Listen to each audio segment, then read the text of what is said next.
Jadi sebenarnya kami belum tahu kalau itu sakit kanker ya. Pertama yang kami rasakan itu adalah diare, BAB yang tidak kunjung tuntas.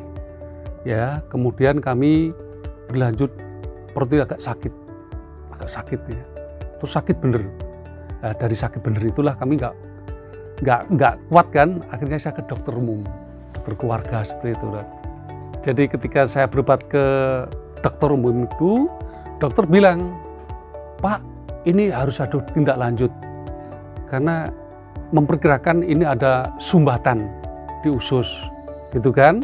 Setelah itu saya ke rumah sakit RSUD, rumah sakit Panembahan Suciomati di Bantul. Dibilangkan bahwa ini harus di endoskopi. Untuk menegakkan diagnosis kanker usus besar, itu dibutuhkan beberapa langkah, yakni yang pertama, anamnesis atau suatu tanya jawab terkait keluhan. Hal ini dapat dilakukan dengan screening tanya jawab. Kami juga mengembangkan aplikasi tentang deteksi dini kanker kolorektal yang nantinya dapat diunduh di Android maupun Apple. Yang kedua adalah berkaitan pemeriksaan fisik, terutama adalah pemeriksaan colok dubur, yaitu melihat apakah terdapat lendir ataupun darah di anus atau di saluran cerna. Yang ketiga adalah pemeriksaan penunjang seperti endoskopi maupun ultrasonografi. Gejala awal untuk kanker kolorektal ini seringkali sulit untuk dikenali.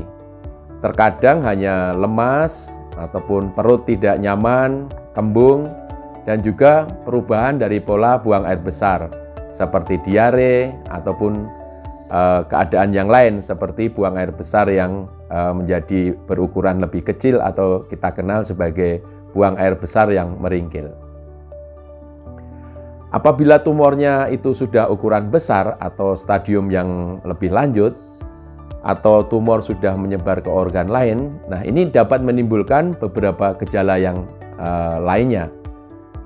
Tumor yang ukuran besar ini dapat mengganggu pergerakan dari usus ataupun menyumbat dari usus itu sendiri, sehingga akan mengakibatkan gambaran atau tanda-tanda di mana perut itu kelihatan membesar, pasien seringkali tidak bisa BAB secara tuntas atau bahkan tidak bisa buang air besar sama sekali.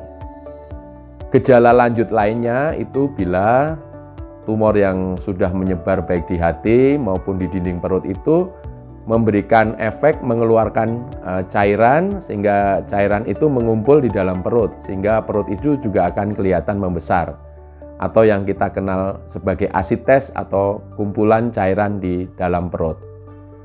Kejadian yang lain bila terjadi stadium lanjut biasanya juga bisa disertai keadaan sesak nafas atau sulit bernafas akibat dari kumpulan cairan di paru-paru, efek dari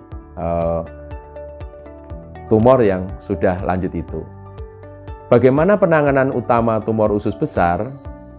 Prinsip dari penanganan utama tumor usus besar adalah membuang jaringan tumor dengan cara operasi mengangkat jaringan tumor itu sebersih mungkin.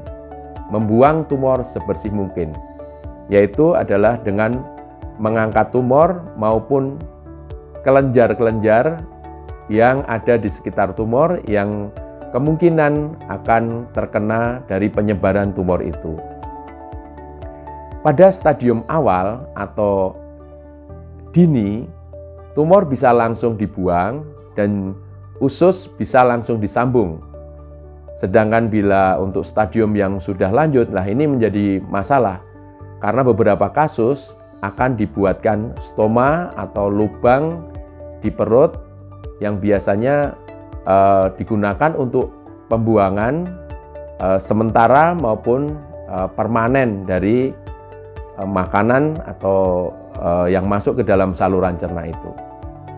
Nah, kemudian setelah dilakukan operasi, tentu saja tidak hanya berhenti pada masalah operasi, tapi pasien perlu ditindaklanjuti, yaitu dengan pengobatan berupa kemoterapi maupun suatu sinar radiasi.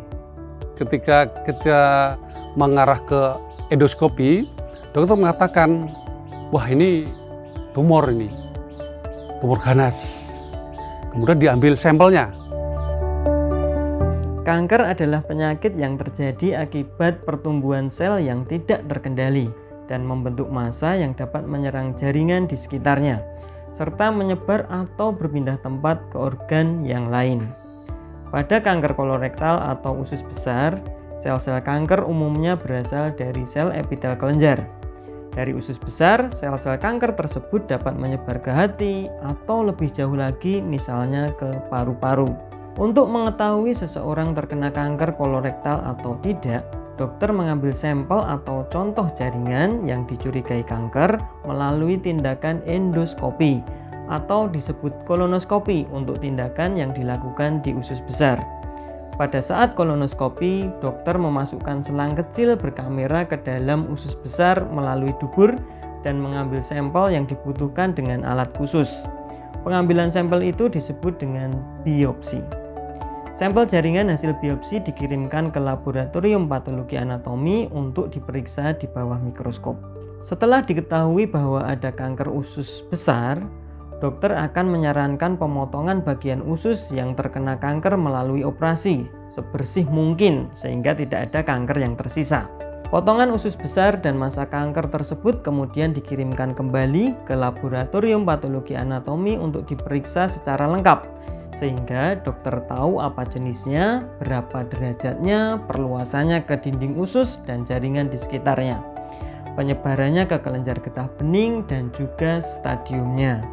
Lewat pemeriksaan tersebut, dokter dapat menentukan dengan tepat terapi selanjutnya.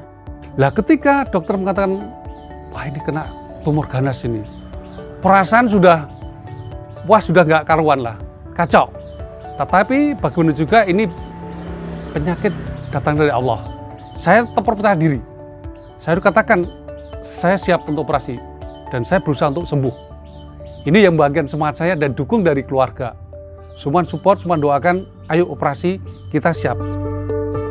Setelah pasca itu, kita disarankan untuk kemoterapi. Kemoterapi kita jalani sesuai dengan perintah dokter sampai 8 kali. Kemoterapi atau sering disingkat kemo merupakan salah satu tahapan dalam pengobatan kanker kolorektal. Kemoterapi menggunakan obat-obatan yang berfungsi untuk membunuh sel-sel kanker. Secara umum, pemberian kemoterapi dapat melalui infus atau melalui oral atau diminum. Diharapkan dengan cara demikian, obat ini dapat mencapai seluruh area tubuh dan menurunkan resiko sel-sel kanker menyebar ke area tubuh lain. Obat kemoterapi diberikan dalam bentuk kombinasi atau lebih dari satu macam obat. Kemoterapi diberikan secara berkala, dengan jeda waktu istirahat untuk memberi waktu pulih bagi tubuh. Kemoterapi pada kanker kolorektal diberikan sebanyak 6-12 kali atau siklus dengan jeda masing-masing antar siklus sekitar 2 hingga 3 minggu. Kemoterapi pada kanker kolorektal dapat diberikan pada 3 waktu yang berbeda. Dan setelah kemoterapi selesai, dilakukan evaluasi, baik dengan menilai tampilan klinis pasien maupun pemeriksaan radiologis seperti CT scan. Nah, sekarang kapan kemoterapi diberikan pada kanker kolorektal? Kemoterapi pada kanker kolorektal dapat diberikan pada 3 waktu yang berbeda. Yang pertama, bila diberikan setelah pengangkatan massa tumor, disebut sebagai kemoterapi adjuvan. Ini bertujuan untuk membersihkan sisa-sisa sel kanker yang mungkin telah menyebar melalui pembuluh darah atau pembuluh limfa. Hal ini bertujuan untuk memperkecil kemungkinan kekambuhan di kemudian hari. Kalau kemoterapi diberikan sebelum massa tumor diangkat seluruhnya, ia disebut sebagai kemoterapi neoadjuvan. Kemoterapi ini bertujuan untuk memperkecil ukuran tumor sehingga memudahkan pengangkatan massa tumor oleh dokter ahli bedah digestif.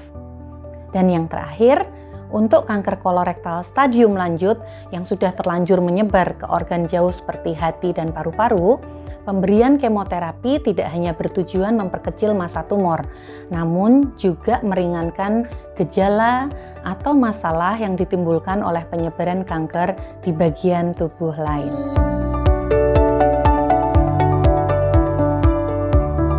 Alhamdulillah, begitu saya disampaikan oleh dokter, sekarang udah bebas, sudah sembuh, rasa syukur yang luar biasa. Luar biasa, karena semua mendukung dengan proses pengobatan, dan akhirnya berhasil. Kita pun langsung bisa beraktivitas bagaimana biasanya. Termasuk makan pun sekarang kita sudah biasa. Kecuali hal-hal yang memang di situ dipantang oleh endurance dokter. Ya, sehingga dari keseharian kegiatan sudah seperti biasa, kita berbaur dengan masyarakat, menjalankan aktivitas ke perkantoran, kemasyarakatan, olahraga, tetap kita lakukan dengan biasa, nyantai, seperti itu.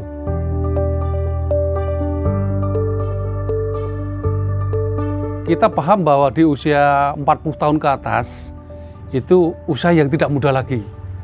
Sehingga kita paham bahwa apapun yang kita lakukan, baik dari pola hidup, konsumsi makan, stres dan sebagainya yang kita lakukan itu terakumulasi di usia 4 tahun ke atas.